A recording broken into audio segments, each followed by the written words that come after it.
కృప, పరిశుద్ధాత్మ యొక్క నిరంతర సహాయ సమాధానములు కూడి వచ్చిన బిడ్డలకు, కుటుంబాలకు, సంఘమునకు నిరంతరం తోడైనగాక. ప్రభునామాన్ని తెలియజేస్తున్నాం. ఇది రక్షకుడు, నిరంతర స్తోత్రాలు, ఘనమైన తండ్రి, దేవాది దేవుడు మనల్ని దీవించి ఆదరించి ఆశీర్వదించి బలపరిచిన గాక.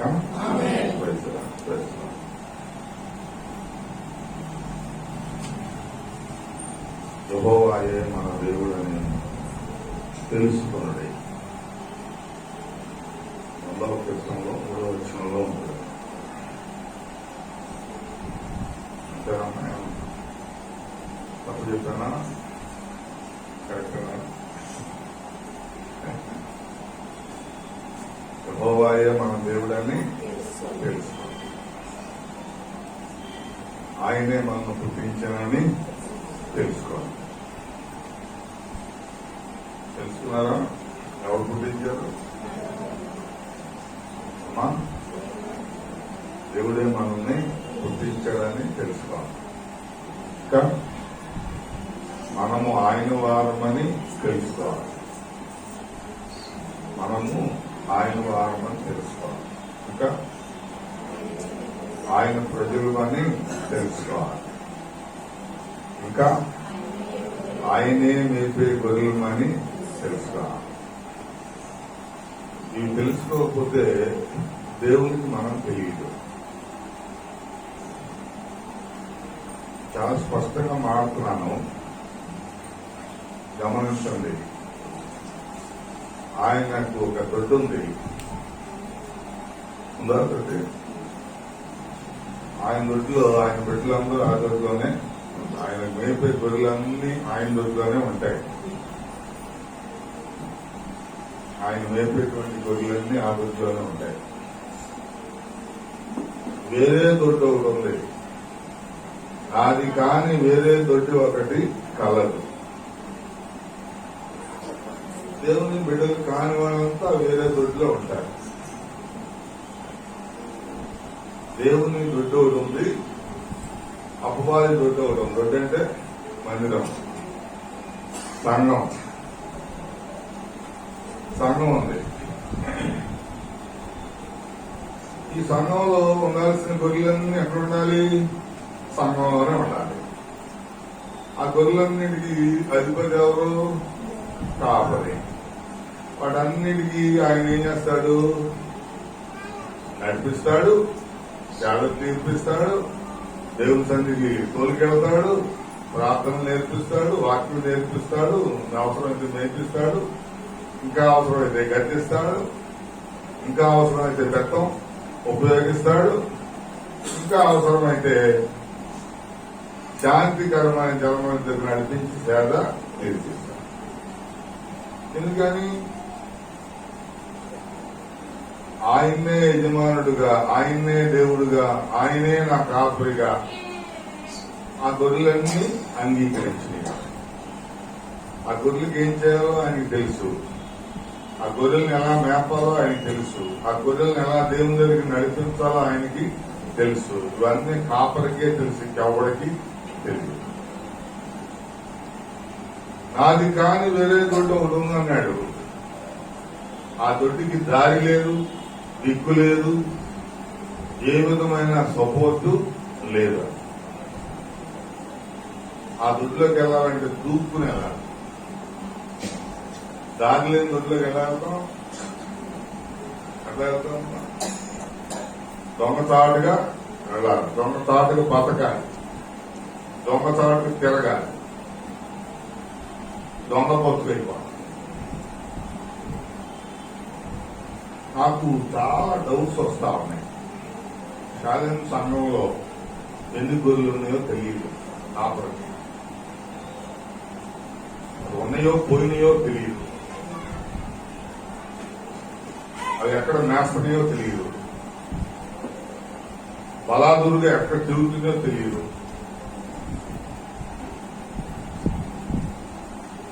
అసలు దొడ్డి అవసరమో లేదో కూడా తెలియదు.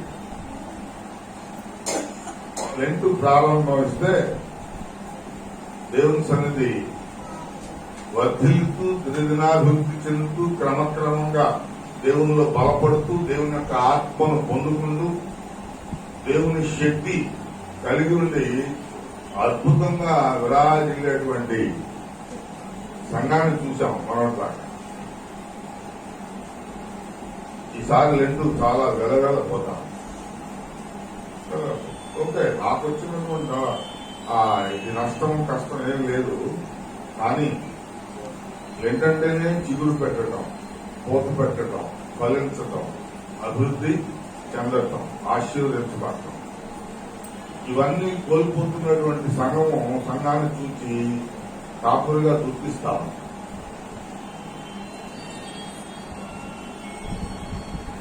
ఫోన్లు స్విచ్ ఆఫ్ చేయండి, దయచేసి సైలెంట్ లో పెట్టేసుకోండి. నాకు డౌట్ వచ్చింది, ఈ సంఘంలో ఈ దొడ్డిలో గొర్రెలుగా ఎవరైనా ఉన్నారా? ఉండాలనుకుంటున్నారా? అక్కర్లేదంటే నమస్కారం పెడతాను, పంపించేస్తాను. నాకు సంబంధం లేదు. దేవుల్లో ఉండాలనుకున్న వాళ్ళతోనే నేను మాట్లాడతాను. ఏం చెప్పినా వాళ్ళకే చెప్తాను. అక్కర్లేదనుకున్న వాళ్ళకి నేనేం చెప్పను. అక్కడ ఎందుకని ఆ లింక్ ఉండదు, ఆ బంధం ఉండదు. నేను ఒక మాట చెప్తున్నానంటే నాతో ఒక విధమైన అనుబంధం, లింకు, సంఘంతో ఒక సామీప్యత ఉన్నవారికే చెప్తాను. అంతేగా బయట వెళ్ళేవాళ్ళకి నేను చెప్తాను చెప్పను, ఏం చెప్పను. అటు సంఘం, మాది సంఘం, మేము ఈ దొడ్లో వాళ్ళమే, ఇక్కడే బ్రతుకుతాం, ఇక్కడే జీవిస్తాం, ఇక్కడే చచ్చిపోతాం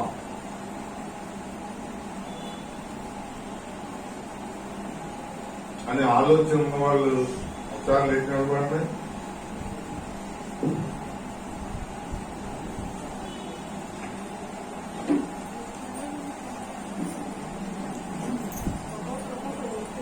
చెప్పాను. మీ అందరికీ అర్థమైపోతుంది. 10 రోజులు, రోజుకు 300 రూపాయలు, 10 మూడులో అంతమ్మా డబ్బులు 3000తో జీవితాంతం దొరికేస్తారా? 4వ అధ్యాయం మొదటి నుంచి అమ్మా, మొదటి నుంచి చదవండి కొంచెం. అంతటా ప్రవక్తల శిష్యులలో ఒకరి భార్య నీ దాసుడైన నా పెనిమిటి చనిపోయాను, చనిపోయాను. అతడు యెహోవా యందు భక్తి గలవాడై ఉండేనని నీకు తెలిసే ఉన్నది. ఇప్పుడు అప్పులవాడు నా 2 కుమారులు తనకు దాసులుగా ఉండుటకై వాడిని పట్టుకుని పోవుటకు వచ్చి ఉన్నాడని ఎలీషాకు మొరపెట్టగా, తన కడుపును పుట్టిన 2 కుమారుల్ని అప్పు కోసం అప్పిచ్చినోడు ఏం చేస్తున్నాడంట? లాక్కెళ్ళిపోతున్నాడు. బిడ్డలు కుమారుల్ని మగపిల్లలే కదా, తీసుకెళ్ళి ఏదో పని చేయించుకున్నప్పుడు జమ వేసుకో అని చెప్పిందా? వీడొచ్చినోళ్లే కదా, చేతులు వచ్చినాయి, కాళ్ళు వచ్చినాయి, నీకు నచ్చిన పని చేయించుకుని నాకు భర్త లేడు, ఇప్పుడు ఆ పోతా అప్పు చేసి పోయాడు,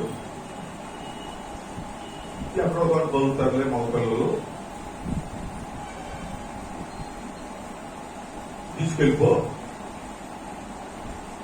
రోజు కొంత పని చేయించుకో, ఏం కావాలా పని, పొలం దగ్గర, పశువుల దగ్గర, ఇంకో చోట చేయించుకో, ఆ రోజుకి ఇంత జమ వేయించుకో బాబు, మరి నేనేం చేస్తాను, ఆడదాన్ని, ఒంటరి దాన్ని, యజమానుడు లేని దాన్ని నేను చెప్పిందా? చెప్పలా.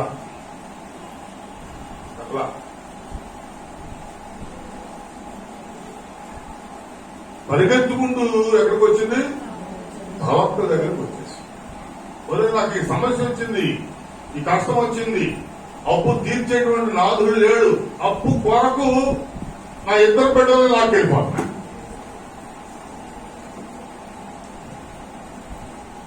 అప్పు కొరకు 2 బిడ్డలను తీసుకెళ్లిపోతాడట, ఇంకేమన్నా అని చెప్పి పరిగెత్తుకుంటూ ప్రవక్త దగ్గరికి వెళ్ళి, అయ్యా నా యజమానుడు నీ దగ్గరే కదా శిష్యుడిగా చేశాడు, ఆయన చనిపోయిన స్థితి నీకు తెలుసు,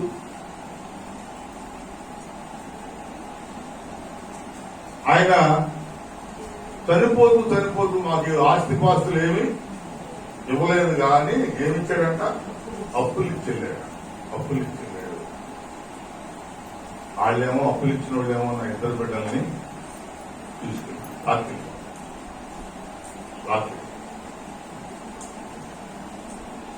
నేనేం చేయాలో తెలియక దైవజనుడైన నీ దగ్గరికి వచ్చాను. కాపరి ఆ దొడ్డి ఆ దేవుని యొక్క సన్నిధి అక్కడ కూర్చోబడిపోయింది. ఇదే నేర్చుకోవాలి మన జీవితాల్లో మనం నేర్చుకోవాల్సిన పాఠం. ఎవరేం చెప్తారు ప్రయాణం చేయటం కాదు. బిడ్డలను లాక్కెళ్ళిపోతుంటే ఆ కన్న తల్లి వేదన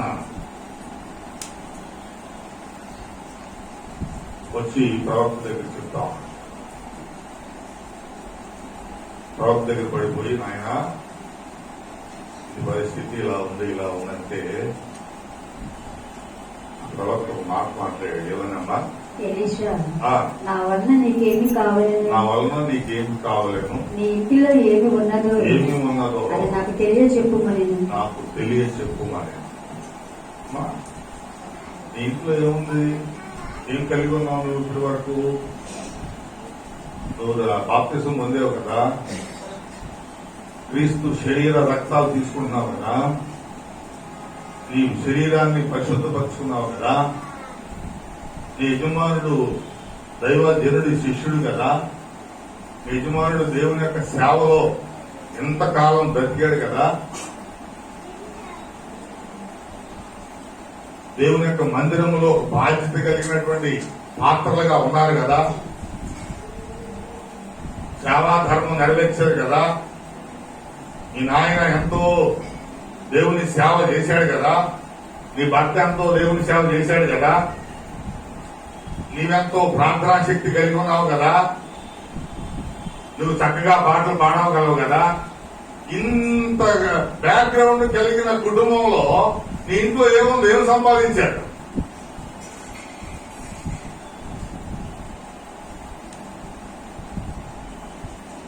ఏం సంపాదించాం? మనం ఏదైనా ఒక చిన్న పొరపాటు చేస్తే, తప్పు చేస్తే మన తండ్రి భక్తి జీవితానికి తేడా వస్తుంది, తల్లి ప్రార్థనా జీవితానికి తేడా వస్తుంది, నీ పరిశుద్ధ జీవితానికి తేడా వస్తుంది, నీ భర్త చేసేటువంటి సేవకు తేడా వస్తుంది. ఇవన్నీ ఆలోచించగలరా? ఎందుకు చెప్తున్నాడు సేవకుడు, ఎందుకు చెప్తున్నాడు దైవజనుడు అని జ్ఞానం కలిగి ఆలోచించాలా. దైవజనుడి మీద ఇరుచుకోవడం కాదు, రోడ్ల మీద మీటింగ్ పెట్టి తిట్టడం కాదు. ఎందుకు చెప్తున్నాడు? నా తండ్రి భక్తి జీవితానికి తేడా వస్తుందా? నా తల్లి ప్రార్థన జీవితానికి తేడా వస్తుందా? నా బిడ్డల భవిష్యత్తుకు తేడా వస్తుందా? ఇప్పటి వరకు దేవునితో నేను కట్టుకున్నటువంటి ఆత్మీయ విలువలకు, పరిశుద్ధాత్మకు ఏమైనా ప్రాబ్లం వస్తుందా?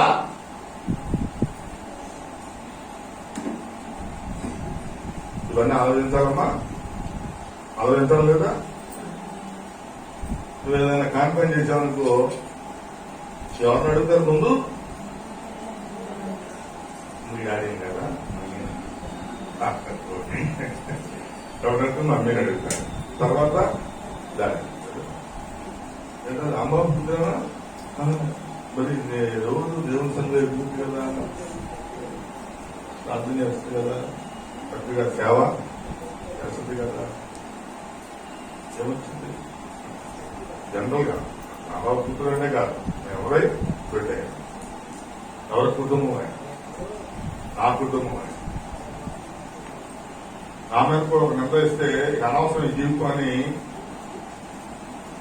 ఒక 24 గంటలు నేను పడిన నా మరణ వేతన నరకం. ఇప్పటి వరకు పెంచుకున్న భక్తి జీవితం పెంచుకున్న పరిశుద్ధత, పవిత్రత ఏంటి? దాని స్థితి ఏంటి? అంతకు మించి నా తండ్రి పేరేంటి?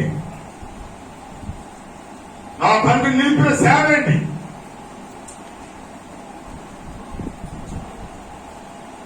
ఎంత భయంకరమైనటువంటి మరణాన్ని అనుభవించాను.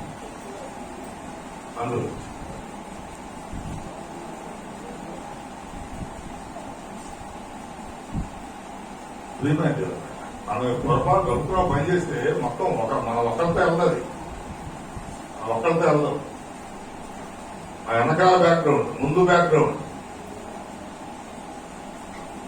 టోటల్ పరిస్థితులు.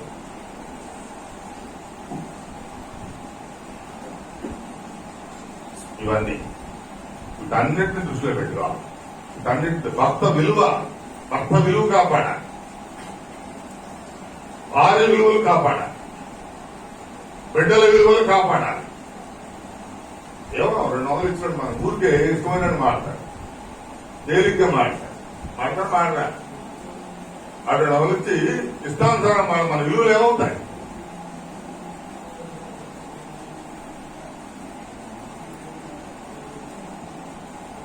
జీవితాలకు దేవుడు చాలా విలువలు ఇచ్చాడు, చాలా విలువలు ఇచ్చాడు.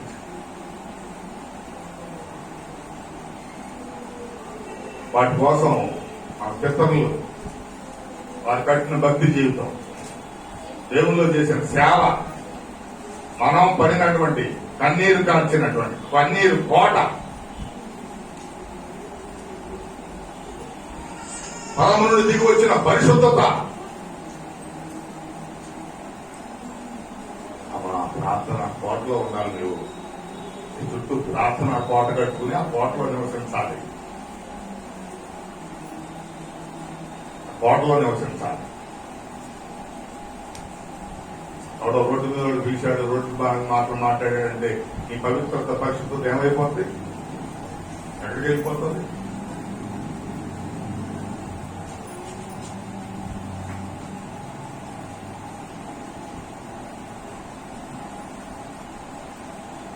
ఏమైపోతాం?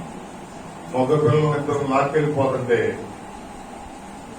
ఏం చేయాలో దిక్కు తోచక పరిగెత్తుకొచ్చి అడిగితే, అమ్మా నీ ఇల్లు ఇప్పటి వరకు దేవుని యొక్క సేవలో ఉంది కదా, నీవు నీ బిడ్డలు నీ భర్త దేవుని పరిచర్యలో ఎదిగారు కదా, ఇప్పుడు నీ ఇంట్లో ఏముందో ఒకసారి నాకు చెప్తావా అంటే ఆమె ఏం చెప్తుంది?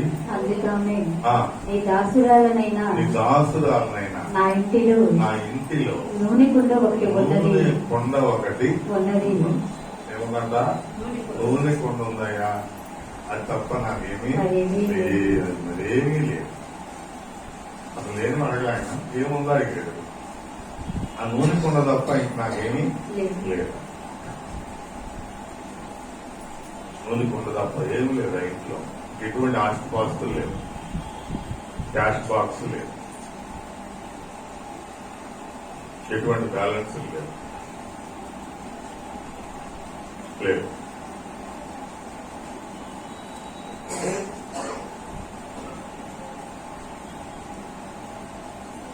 అమ్మా మీ ఇంట్లో ఏముంది?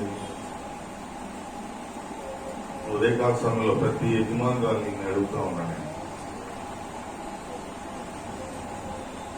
నీకు కష్టం వచ్చినప్పుడు, నీకు శ్రమ వచ్చినప్పుడు, నీకు ఇబ్బంది కలిగినప్పుడు నువ్వు ఖచ్చితంగా దేవుని దగ్గరికి వస్తే దేవుడు కూడా నేను ఇదే మాట అడుగుతాను.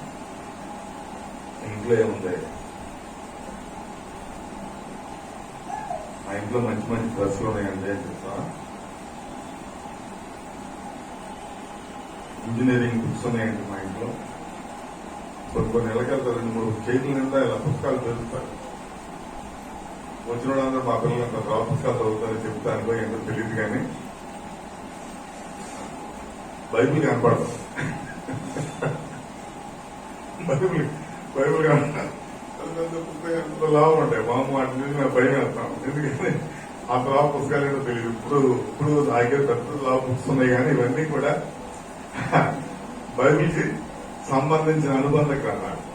బైబిల్కి సంబంధించిన అనుబంధ గ్రంథం. ఇంకా మా బిడ్డలకు దేవుడు ఇంత పెద్ద పెద్ద నాలెడ్జ్కి సంబంధించిన సబ్జెక్ట్ సంబంధించిన బుక్స్ ఇచ్చారని ఎప్పుడైనా దేవుని స్తుతించాలని నింపచ్చారు.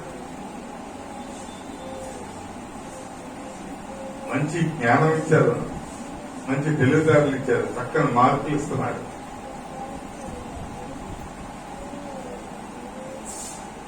ఏముంది నీ ఇంట్లో ఏముంది మనం ఎవరైనా రాగానే మన ఇంట్లో రాగానే మన ఇంట్లో ఏముందో అన్ని ఏం చేస్తాం, మంచం మీద కూర్చోబెట్టి ఆ మంచం మీద అన్ని పనిచేస్తూ ఉంటాం.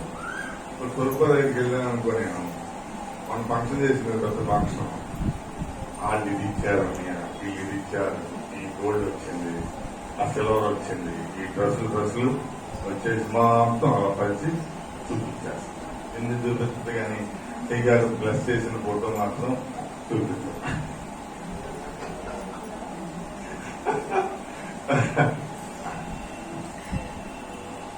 దేవుని సన్నిధి, దేవుని ఆశీర్వాదం, దేవుని కృప,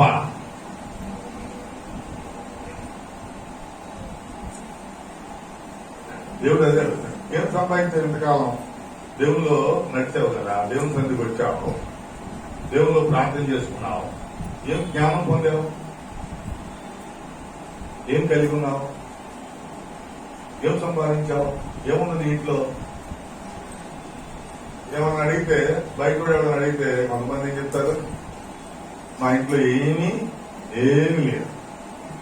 లేదు, మా ఎంత డబ్బులు ఉన్నాయి, ఈ తెలియదంటే ఏమున్నాయి, ఏమీ లేదు.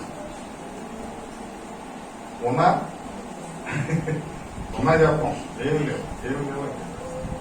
లేవు. కొంతమంది డంబానికి పోయి దేవప్పుడు అమ్మ అంటాడు, ఈ డంబానికి వెళ్ళిన ఏం చెప్తారు, ఏమీ లేకపోయినా అది ఉంది, ఇది ఉంది మనం అప్పుడు అర్థం చేసుకోవచ్చు. ఇది ఉందంటే ఈ దగ్గర ఏమీ లేదు. చెప్పిన సార్ మానవ యొక్క ఆలోచన విధానాలు అట్లా. నేను ఇలాగ కనిపిస్తా, ఇట్లా మామూలుగా ఇలాగా ఎప్పుడు నల్లగా పళ్ళు తెల్లగా నవ్వుతా అలా కనిపిస్తే చూసేవాళ్ళు అనుకుంటారు వీడి దగ్గర ఎన్ని కోట్లు ఉన్నాయో అనుకుంటారు. చేస్తున్నాయి కదా అసలు ఎన్ని కోట్లు ఉన్నాయో అనుకుంటే వీడి దగ్గర ఏమీ లేదు. కానీ కావలసింది ఉంది, కావలసిన దేవుని శక్తి, పరిశుద్ధాత్మ శక్తి అదే ఉండాలి మన దగ్గర. లోకానికి సంబంధించిన ఏమీ అక్కర్లా మనకి, లోకానికి సంబంధించిన దేవుని బిడ్డలకు ఏమీ అక్కర్లా. యెహోవా కాపరి నాకు లేమి కలుగదు అంతే. దేవుడు కాపరిగా ఉంటే నీ ఆలోచన విధి విధానం అలాగే ఉంటుంది. ఆయన దుడ్డు కర్ర దండం నన్ను ఆదరిస్తా ఉంటుంది. ఆయన దుడ్డు కర్రే, ఆయన దండమే నాకు కావాలి. అప్పుడు నాకు ఇన్ని ఏమవుతుంది, నిండి పొర్లుతా. నీవు పొరలాలనుకుంటే పొరలదు, నాకు ఇన్ని నిండాలని నీకు నువ్వు అనుకుంటే అవదని. ఆయన కాపురిగా ఉంటే, ఆయన కాపుదల్లో ఉంటే, ఆయన కృపలో ఉంటే, ఆయన కనుసన్నల్లో ఉంటే నీ గిన్నె నిండి పొరులుతా.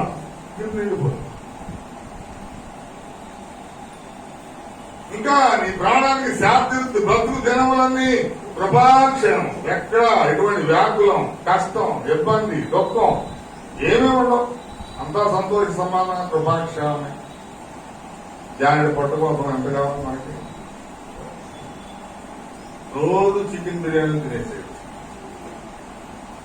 తినగలిగితే తినేవాడు హ్యాపీగా బ్రతుకు.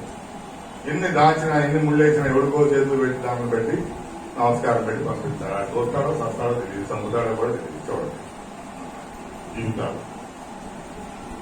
ఇవాళ ఉదయకాల సమయంలో ప్రతి శాలయం కుటుంబం, యజమానుడు ఒక్క వార్త విమర్శ చేసుకోవాల్సింది, నా కుటుంబంలో ఏముంది, నా ఇంట్లో ఏముంది, నా ఇంట్లో ఏముంది. అమ్మా ప్రభువారు కొరేజీనా బెత్షెబా అనే ప్రాంతానికి వెళ్ళాడు. వెళ్ళి బాత్ చేస్తున్నాడు. బాత్ చేస్తూ ఒక మాట అన్నాడు, అదే మీకు చేసినటువంటి అద్భుతాలు, మీకు చేసినటువంటి ఆశ్చర్య కార్యాలు, మీకు చేసిన ఉపకారాలు ఆ తూరు సీదోను వాళ్ళకి చేస్తే ఈ పాటికి వాళ్ళు ఏమైపోయేవాళ్ళు, మారు మనసు పొందేవారు. వాళ్ళు ఏమయ్యేవాళ్ళు? మారు మనసు పొందేవారు. అంటే ఎవరాళ్ళు? ఒరే జీవన అంటే కేవలం వ్యాపారమే. మన జీవితాలన్నీ వ్యాపారమే, లోక సంబంధమైన జీవితాలే, లోక సంబంధమైన కార్యక్రమాలే, ఏం ఉండదు. వెబ్సైట్ అంటే వలల స్థలం, వలలు అంటే చేపలు పట్టే వృత్తి వాళ్ళంతా ఆ ప్రాంతంలో ఉన్నది ఏంటి? ఆ ఇంట్లో ఏముంది? వలలే, వలలే. ఆ వలలో చేపలు పట్టడం ప్రతిరోజు ఇదే పని. ఇంకా ప్రతిరోజు ఇదే పని.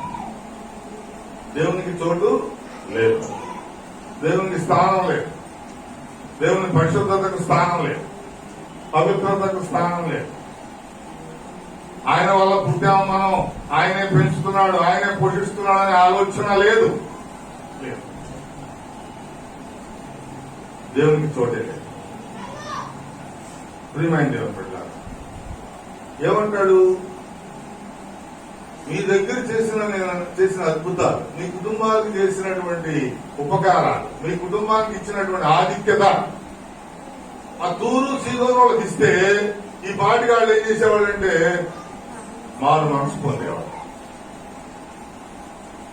మీ గురించి చేసిన దేవుడు మీ జీవితాల్లో ఏం చేయలేదా? చేయలేదని చెప్పండి. దేవుడు మా కుటుంబంలో ఏం చేయలేదండి, మా బిడ్డలకి ఏం చేయలేదండి. ప్రతిరోజు పక్కింటికి వెళ్ళి అప్పు తెచ్చుకోవాల్సి అవుతుందండి.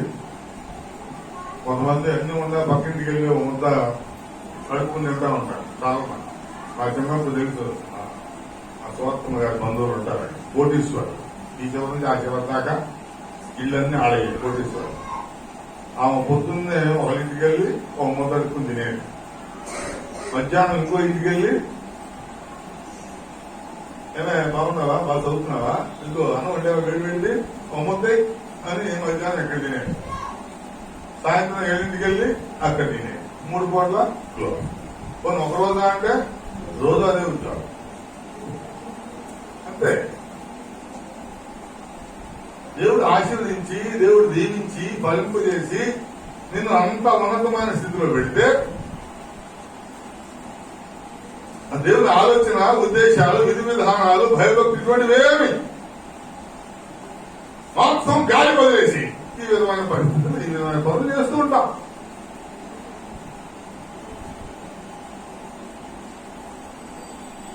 ఇక లైసెన్స్ చేపలు పట్టడం, అమ్మటం, ఎక్స్పోర్ట్ చేయటం, ఇంపోర్ట్ చేసుకుంటాం, మళ్ళీ సముద్రంలోకి వెళ్ళిపోవడం, మళ్ళీ ఇదే మళ్ళీ ఇదే మళ్ళీ ఇదే అయ్యే పని. అసలు ఏమంటాడు? ఆ తూరు సీదోను, తూరోళ్ళు ఏమో మామూలు అంటే తూరోళ్ళు నుండి ఏం చేస్తారో ఒకసారి నెహెమ్యా గ్రంథం 13వ అధ్యాయం 16వ వచనం.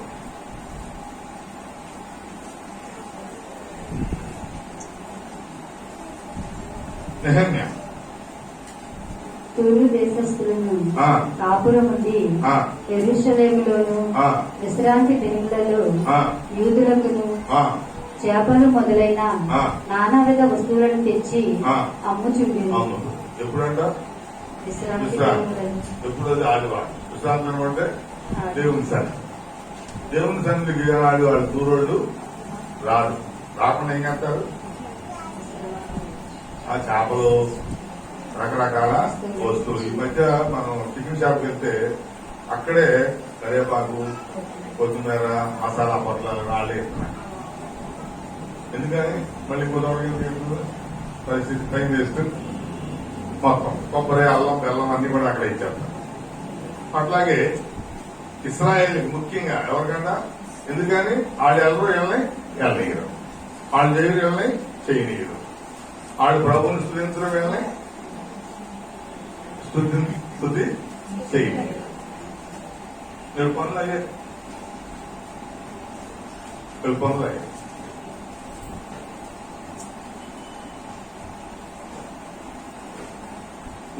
ఈ కపెర్ణ హోము అంటే అది ఇంకో హోము. ఎగ్జాంపుల్ చెప్పాడు ఆయన, చూడండి.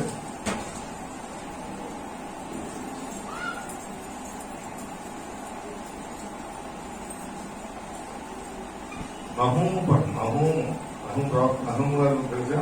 పేరున్నారు నహూము మాట్లాడేది ఎవరు? నహూము ఉన్నారా? ఏముంది? నహూము ఏముంది? నహూము పేరు మీద ఏముందంట? ఏం లేదా?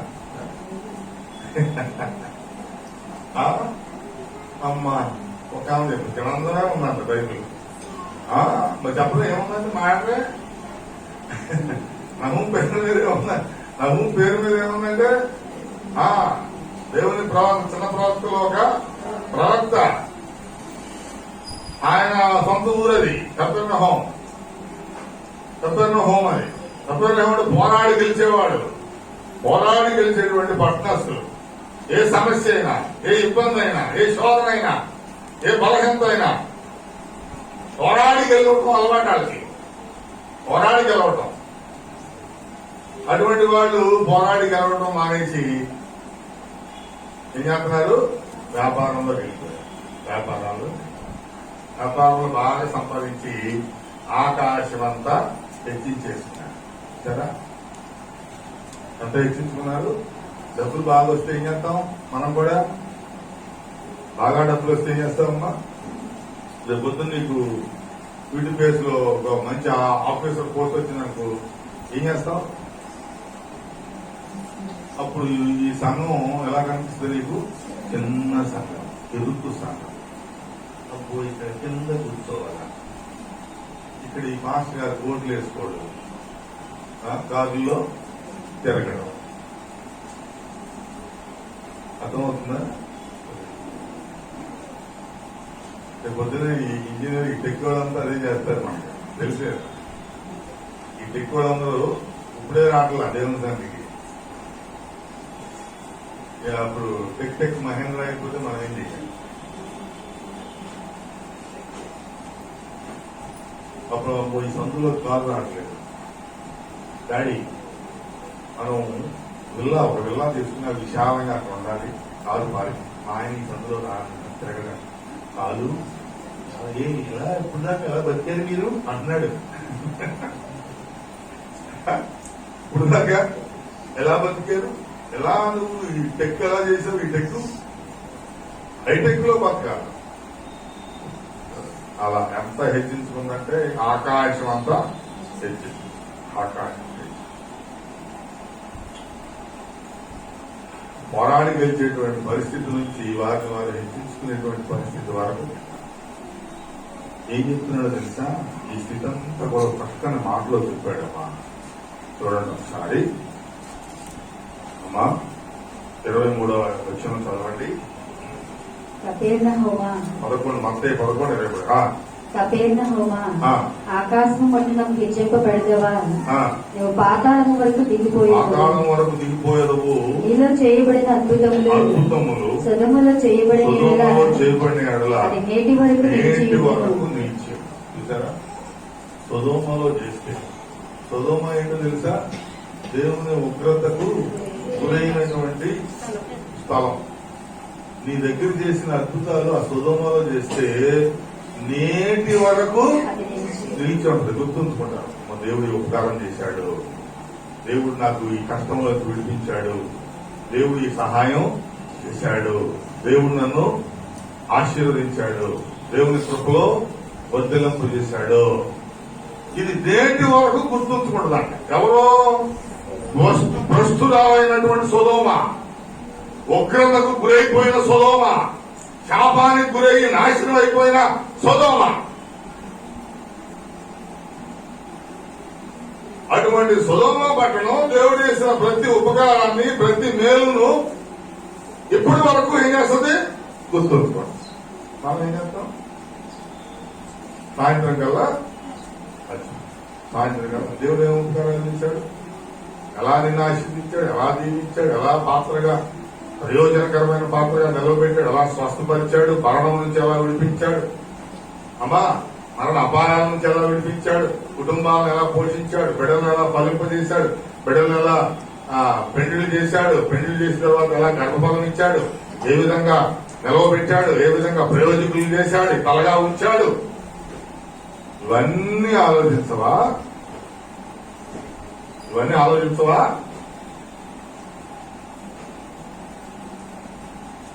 ఒకటా రెండా?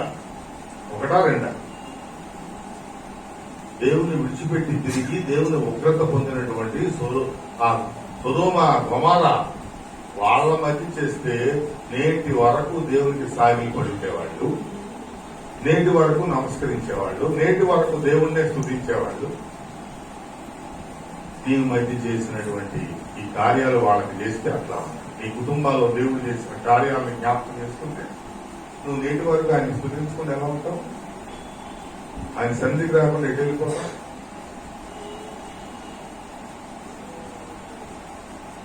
ఆయన మహింపరచుకున్న ఎలా నీ పెదవులను మూసుకుంటావు?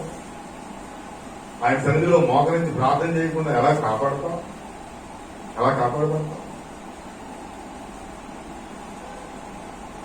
నా గొర్రెలు ఈ విషయాలు తెలుసుకోవాలి.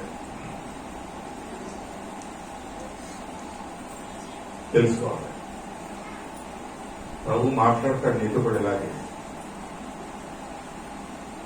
నీకు చేసినటువంటి అద్భుతాలు, నీ జీవితంలో చేసిన ఉపకారాలు, నీ కుటుంబంలో చేసిన మేళ్లు ఏమన్నా ఉన్నాయా?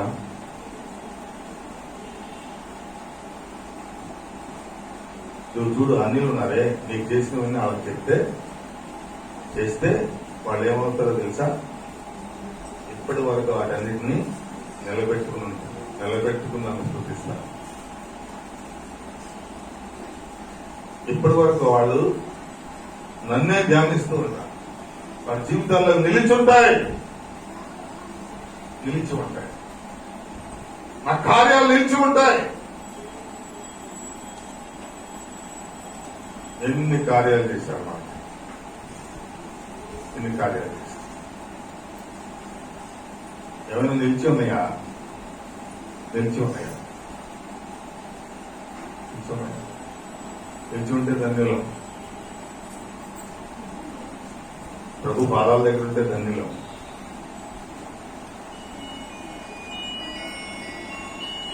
ఆ తూరు వాళ్ళు ఎలా అయిపోయారు చూసారా? తూరు వాళ్ళు చివరికి ఎలా అయ్యారంటే, చూడండి, మనం 2వ పాఠం చదివాం. అపోస్తుల కార్యం 21వ అధ్యాయం.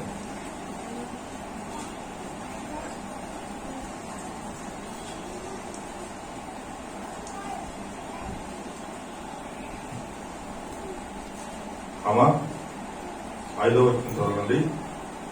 ఆ దినములు గడిపిన తరువాత ప్రయాణమై పోవచ్చుండగా భార్యలతోనూ పిల్లలతోనూ వారందరూ మమ్మల్ని పట్టణము వెలుపలి వరకు సాగనంపి వారును మేమును సముద్ర తీరమున మోకాళ్ళుని ప్రార్థన చేసి ఒకరి యొద్ద ఒకరు సెలవు కూర్చుకొంటిమి. అంతటా మేము వాడ ఎక్కితిమి. వారు తమ తమ ఇంట్లకు తిరిగి వెళ్ళిరి. మేము తూరు నుండి చేసిన ప్రయాణం. ఎక్కడ ఏ ప్రయాణం అది? తూరు నుంచి. ఈ తూరు వాళ్ళు ఏం చేశారు? భార్యలతోనూ పిల్లలతోనూ వారందరూ మమ్మల్ని పట్టణం వెలుపలి వరకు సాగనంపిరి. వారును మేమును సముద్ర తీరమున మోకాళ్ళుని ప్రార్థన చేసి. తూరు పట్టణం ఎట్లా మారిపోయింది చూసారా?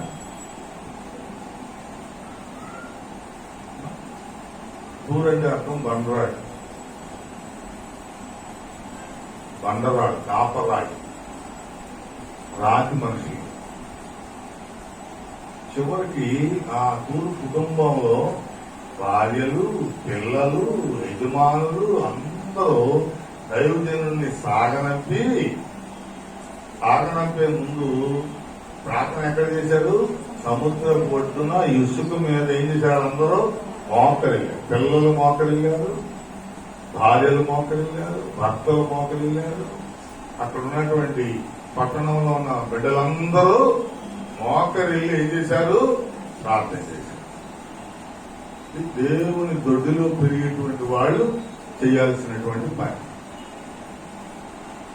దేవునిలో, దేవుని రక్తములో కడగబడిన వారు చేయాల్సిన పని. పరిశుద్ధ అభిషేకం పొందిన వారు. ఆ తూరు ఎటువంటి ప్రజలే అంటే బండలాంటిది, బండలో అంటారు. ప్రభు ఈ మాట తెచ్చిన తర్వాత తూరు వాళ్ళందరూ అలా మారిపోయారు. నీ దగ్గర ఇంట్లో నీ తల్లిదండ్రులకి, నీ బిడ్డలకి, నీ కుటుంబానికి చేసిన మేళ్లు ఆ తూరు పట్టణంలో చేస్తే వాళ్ళందరూ నేటికి దానిలోనే నిలిచి ఉంటారు. దానిలోనే నిలిచి ఉంటారు. ఎక్కడ నిలిచి ఉంటున్నాం? ఎక్కడ ప్రార్థన చేస్తున్నాం? అసలు జీవితంలో ప్రార్థన ఉందా? వాక్యం ఉందా? దేవుని యందు భయభక్తులు ఉండవా?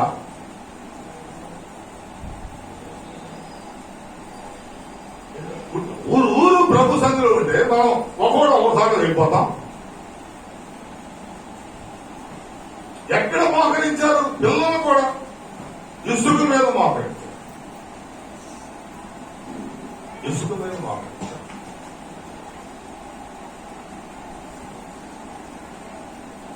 కన్నీటి ప్రార్థన. ఈ కన్నీటి ప్రార్థన ద్వారా నీ కుటుంబాన్ని మార్చుకున్నావు. నీ కన్నీటి ప్రార్థన ద్వారా నీ భర్తను మార్చుకున్నావు. నీ కన్నీటి ప్రార్థన ద్వారా బిడ్డలను మార్చుకున్నావు. ఇప్పుడేమైంది?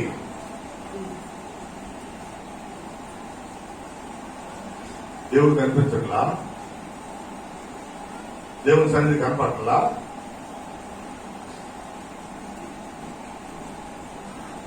దేవుడు చేసిన ఉపకారాలు ఎలా నిలబెట్టుకోవాలో తెలియట్లేదా? నేటి వరకు ఎలా ఉండాలో అవి ఎలా వాటిని కనిపెట్టుకుని ఉండాలి. మన హృదయంలో బంధించుకుని ఉండాలి. తెలియట్లా?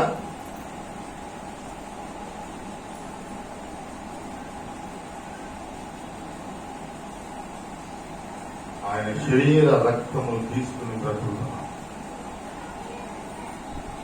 ఎక్కడ కూడా అదురదుర తెచ్చుకోవడం, ఎక్కడ కూడా పరిశుద్ధత లేకుండకూడదు. ఆ పరిశుద్ధమైన నూనెతో నింపబడి ఉండాలి. పరిశుద్ధమైన నూనెతో నింపబడి ఉండాలి. ఎక్కడ తేడా వచ్చినా దేవుని ఉగ్రత దిగి వస్తుంది, శాపం దిగి వస్తుంది. కుటుంబంలో అపవాది ఎవరినో ఒకరిని పెళ్లగించి వేస్తుంది. నీ కుటుంబంలోని శత్రువులు లేపుద్ది.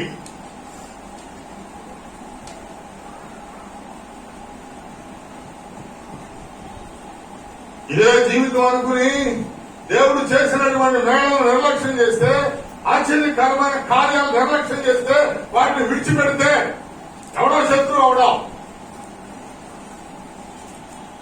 అపవాది నీలో నుండి కపెర్నహూమును ఎలా లేపిందో, కపెర్నహూములో కుటుంబాలను ఎలా ఆకాశం ఎత్తుకు లేపేసిందో, మన కుటుంబాల్లోనే మన బిడ్డలనే లేపేస్తామంటది. లేపేస్తే చివరికి దాని గట్టి ఏంటంటే అక్కడి నుంచి ఏమైపోతుందా? పతనమై పాతాళంలో పడిపోతుందా. దాని గట్టి ఓర్వదైన. అలాంటి జరగకూడదనే కాపరిగా దేవుని దగ్గర ఏడుస్తూ మొరపెడుతూ నా గొర్రెలకు తెలియజేస్తా ఉన్నా. నీ ఆత్మ నశించిపోకూడదని, నీ ఆత్మ సాఠాలను ఆవరించకూడదని, దేవుడు నీకు ఇచ్చిన పరిశుద్ధత నీవు పోగొట్టుకోకూడదని ఒక కాపరిగా హెచ్చరిక చేస్తా ఉన్నా. నువ్వు నశించిపోకూడదు. నీ కుటుంబం నశించిపోకూడదు. నీ బిడ్డలు నశించిపోకూడదు. ఎవరు ఆకాశమంతా హెచ్చుగా హెచ్చించుకోకూడదు. దేవుని వాక్యం నిన్ను సంధించిందా? లోబడు. ఈ రోజే లోబడు. ఆయన ఇప్పటి వరకు నేను వాక్యాన్ని గ్రహించక, నీ యొక్క ఉద్దేశాలను గ్రహించక పొరపాటు చేశా. దేవుని సన్నిధిలో పశ్చాత్తాపడు. దేవుడు నిన్ను దీవిస్తాడు. తిరిగి తన పరిశుద్ధతను అనుగ్రహిస్తాడు. దావీదు తప్పు చేసిన తర్వాత ప్రార్థన చేస్తున్నాడు, అయా పరిశుద్ధాత్మను నా నుండి తీసివేయకము. తప్పు చేశాను. పరిశుద్ధాత్మ నా నుండి తీసివేయదు. నన్ను మరలా కడుగు. మార్చి రక్తంలో కడుగు, శుద్ధీకరించు, స్వస్థపరచు.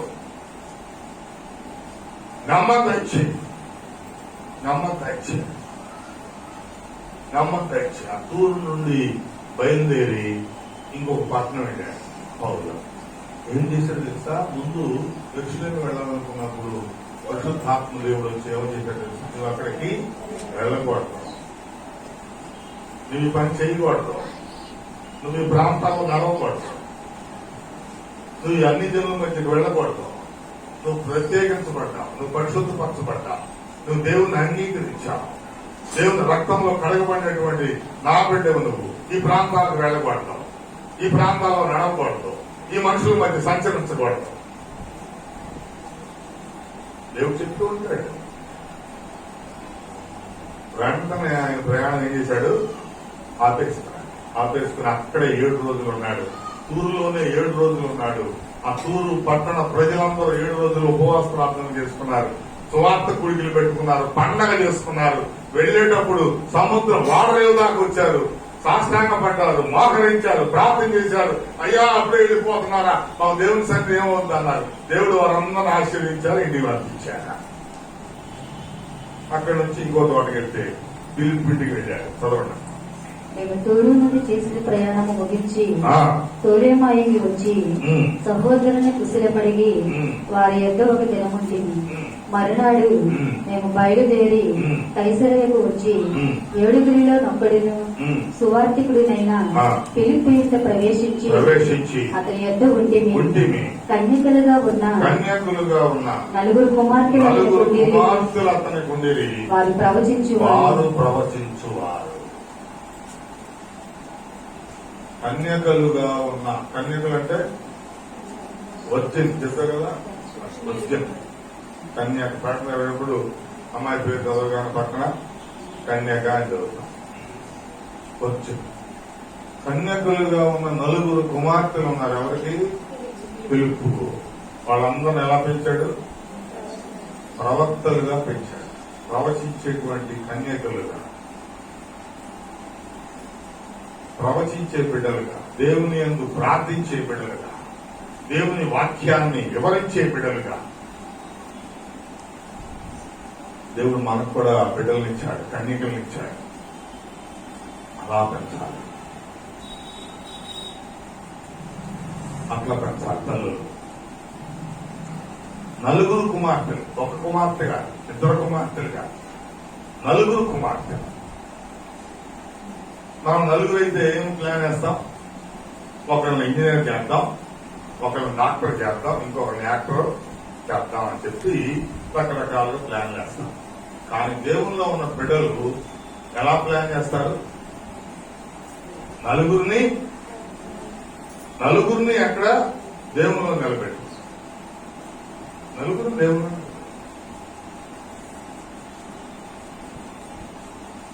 దేవుని యొక్క ప్రవక్తనులుగా మార్చాడు, దేవుని వాక్యాన్ని వివరించే బిడ్డలుగా మార్చాడు. ఎవరి బిడ్డలను చూస్తే మనం దుఃఖించాల్సిన పరిస్థితులు ఏర్పడతాం. కోపం, నవ్వులాట, హేళన, అపహాస్యం, దేవుడంటే భయం లేని స్థితి.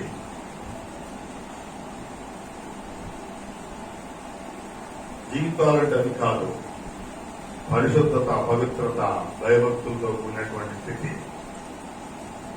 ఇవన్నీ ఉన్నాయి. అలా పెంచడానికి ఆ ఇంట్లో ఏముంటది? నూనె కొండ ఉంటుంది. ఏముంటది? తూరు ప్రాంతంలో కుటుంబాలన్నింటిలో ఆ కుటుంబాల్లో ఏముంది? నూనె కొండ ఉంది. నూనె కొండ ఉంది. పిలుపుంట్లో ఏముంది? నూనె కొండ ఉంది.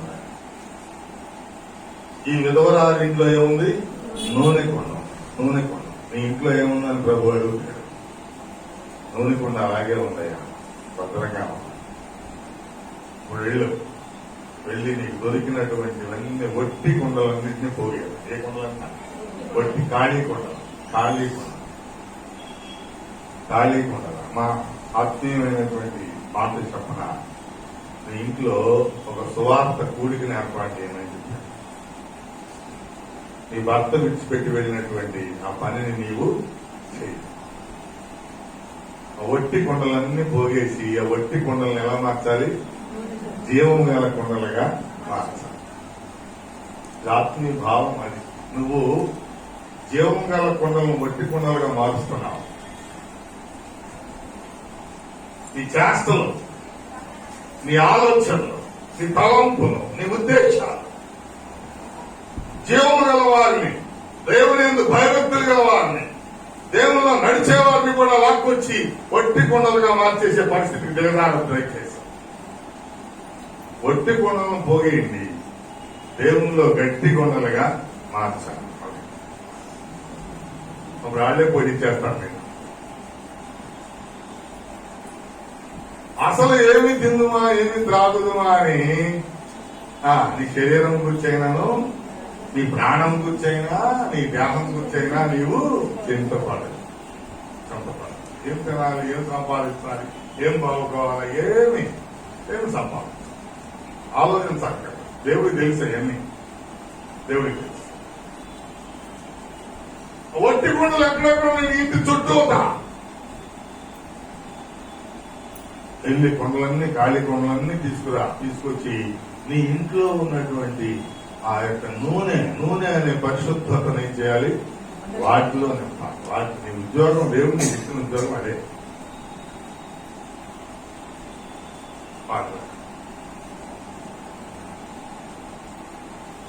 రకరకాల కార్యక్రమాలు, రకరకాల కూడికలు, రకరకాల సభలు, ఇష్టాగోష్ఠులు, ఇవన్నీ చేస్తూ ఉంటాం. వీటన్నిటి వల్ల దేవుని జీవాన్ని పోగొట్టుకుంటాం. దేవుని జీవాన్ని పోగొట్టుకుంటాం. నాయన, ఈ పరిస్థితుల్లో నేనేం చేయాలని అడిగితే నువ్వు నీ దగ్గర ఉన్న జీవాన్ని ఏం చేయాలి? అందరికీ అంతే. నువ్వు వెలిగించబడితే ఆ వెలుగు నీ దగ్గర ఒక క్యాండిల్ ఉంటే ఆ క్యాండిల్ ఏం చేస్తుంది? మిగిలిన వాటన్నిటినీ వెలిగించేస్తుంది. నీదే ఆగిపోతే ఇంకేం వెలిగిస్తాం? చేయాల్సిందా? అన్నింటినీ వెలిగించాలి. ముందు మన బిడ్డలను వెలిగించుకోవాలి, మన కుటుంబాన్ని వెలిగించుకో, భర్తను వెలిగించుకోవాలి. ఆ తర్వాత నీ చుట్టుపక్కల ఉన్న ఖాళీ కొండలన్నింటినీ వెలిగించు. అదే చెప్పాడమ్మా, అన్ని అన్నింటినీ పోగేసి తీసుకొచ్చి ఆ కొండలో ఉన్న నూనె ఏం చేయాలి? దానిలో పోస్తా, నింపేసి ఈ అన్ని కొండలన్నీ నిండిపోయాను. ఇంటికి ఒక కొండ పెద్ద బాణలు, అది కొండలన్నీ చిన్నవి కాదు, పెద్దవాటిని బాణలు బాణ. అక్కడ ద్రాక్షారసం కలిపారు చూడు కణాలు, రాతి బాణలు, అటువంటి కొండలన్నీ పోయి రాతి బాణ ఏమైంది? మట్టి కొండ అయిపోయింది. ఆ రాయి ఏమైపోయినప్పుడు మట్టి ఏమవుతుంది? కరిగిపోతుంది. మెత్తటి హృదయం అయిపోతుంది. రాతి హృదయం వల్ల మెత్తటి హృదయంగా మారిపోతుంది. ఇది చెప్తుంది ప్రతి దేవుని గొర్రెకు మాత్రమే.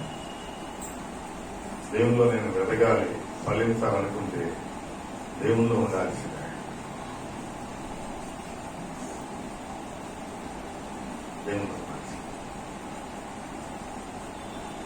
దేవుడు కావాలనుకుంటే ఉండాల్సిందే. కాపరి మాటకు లోపడాల్సిందే, వినాల్సిందే, వాక్యానికి లోపడాల్సిందే. ఆయన చెప్పాడు, వెళ్ళి కొండలు ఇప్పుడు నేను చెప్పాను వారి కొండలు పోగేసుకురండి అని. ఎవరు వెళ్తే అర్థం వెళ్తారు? సంఘ పెద్దలను పిలిచి 7 సంఘ పెద్దలను లైన్తో పెట్టి ఖాళీ కొండలన్నీ పోగేసుకురండి అంటే ఎంతమంది వెళ్తారు? మాట్లాడండి, అంటారా? అలా కాకుండా సర్లే ప్రార్థన చేసేవాళ్ళు అప్పుడు వచ్చేవాళ్ళని పిలిచామా, విశ్వాసాలు అందించుకోవడమా, ఖాళీ కొండలు పోగేస్తారండి అంటే అడగొట్టుపోతారా? బతికిపోయినంటారా? సర్లే ఎందుకు యమనస్తున్నామే అంటే యమనస్తున్నామా ఖాళీ కొండలు అసలు మనం మక్కెళ్ళే చూడు మనం ఎలా కనపడుతున్నాం అది ఎలా కనిపిస్తున్నాం మన బీటెక్ అనుకుంటున్నాడా లేకపోతే ఏమన్నా 7వ క్లాసు 2వ క్లాస్ అనుకుంటున్నాడా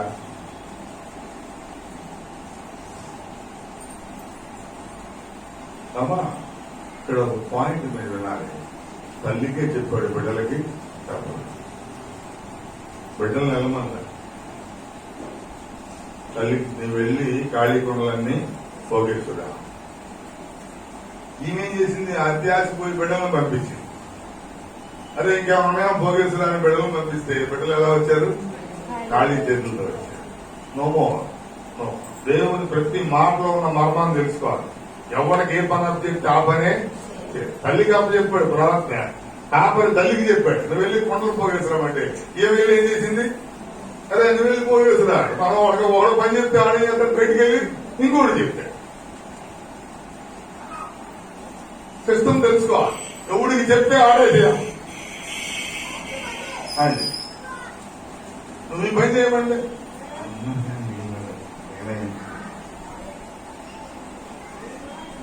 దేవుడిని ఏర్పాటు నీకు ఈ పని అప్పగించాడు నువ్వే చేయాలి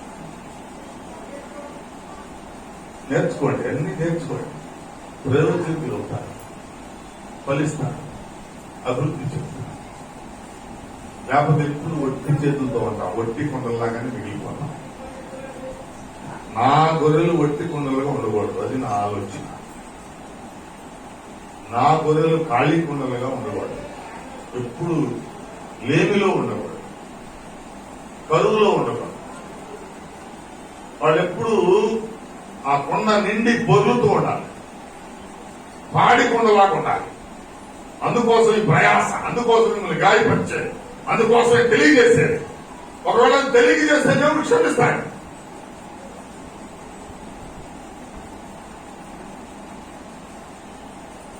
పొంగి పొర్లుతూ ఉండాలి పచ్చిక బయలు దగ్గరికి వెళ్ళాలా శాంతికరమైన జలాన్ని తాగుతూ ఉండాలి తగిన కాలంలో ఫలమిచ్చి చెట్టు వల్లే ఉండాలి నా గొర్రెలు